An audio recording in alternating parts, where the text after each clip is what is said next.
Over the past 6 months, we've taken our average ticket from $1,100 to $2,900 through these 4 things.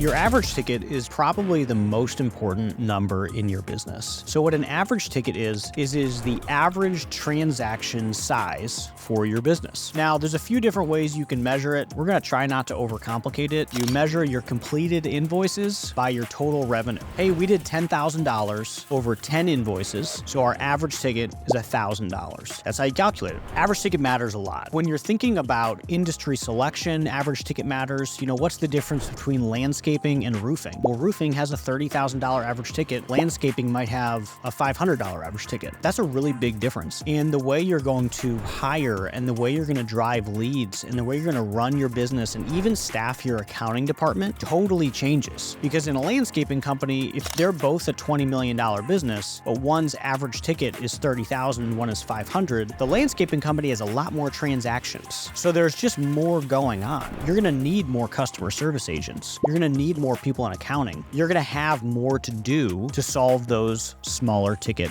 jobs. Whereas that roofing company, they might need less infrastructure than you because their average ticket is so large. It also determines how much you can spend on a lead. If a lead costs $500 for both of those businesses, for a roofing company, that's only a couple percentage points. But for a landscaping company, they wouldn't be able to afford it because that's the entire invoice for that job. So focusing on average ticket is hugely important. There's a lot of different ways to do it. We're gonna break out 4 of the ones that have helped us. So from when I first started tracking our average ticket back in 2018, our average ticket was in the hundreds. So HVAC might have been $130 average ticket for service and $7,000 for install, and plumbing was probably $350. That's another big distinction is if you're a multi-trade company, it's different for each trade. So my electrical average ticket goal is gonna be different than my plumbing average ticket goal. So when you start to work on improving your average ticket, there's a lot that ties into it. So we'll just break them out here for a few seconds. So 1, what's the type of work that you're doing? If you're a remodel plumber, your average ticket should look different than someone who's only doing,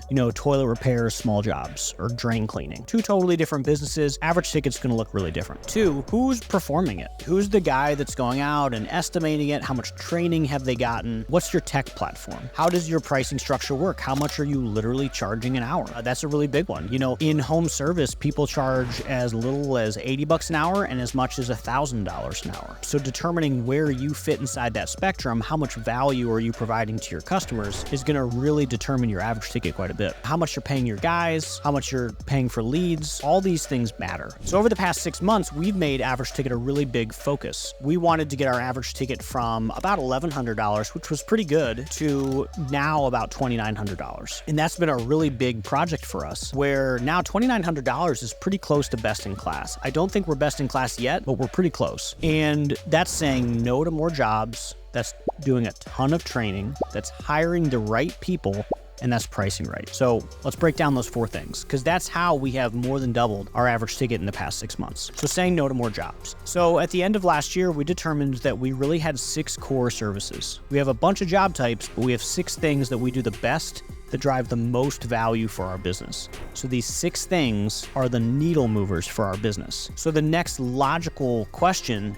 is, how do we do more of those 6 things? How do we drive more leads in those? How do we cross-sell those? How do we bring it up more often with customers? How do we do more of the 6 things? That question is really what helped us get to the point where we've more than doubled that average ticket, because we have started doing much more of those 6 things and much less of everything else. Second one's training. We made a really big push for training this year, and we're still pushing even harder. So we've enhanced our onboarding to be multi-week so people exit it ready to go. Now we have training several times a week by team so that they can really get into it. We do role plays, we break apart invoices, we talk about the good, the bad. We're just about to add AI to this, so make sure you check the show notes where we link who we're about to use. We also use ride-alongs. So ride-alongs has been really helpful to sort of put it all together. So trading has taken a really big step forward in our business, and we've seen the results. They've been huge. Third one is hiring. So are you hiring the people that are going to do well? Are you hiring people that want to educate customers, that want to help customers understand what the different options are inside their home? Increasing average ticket most of the time is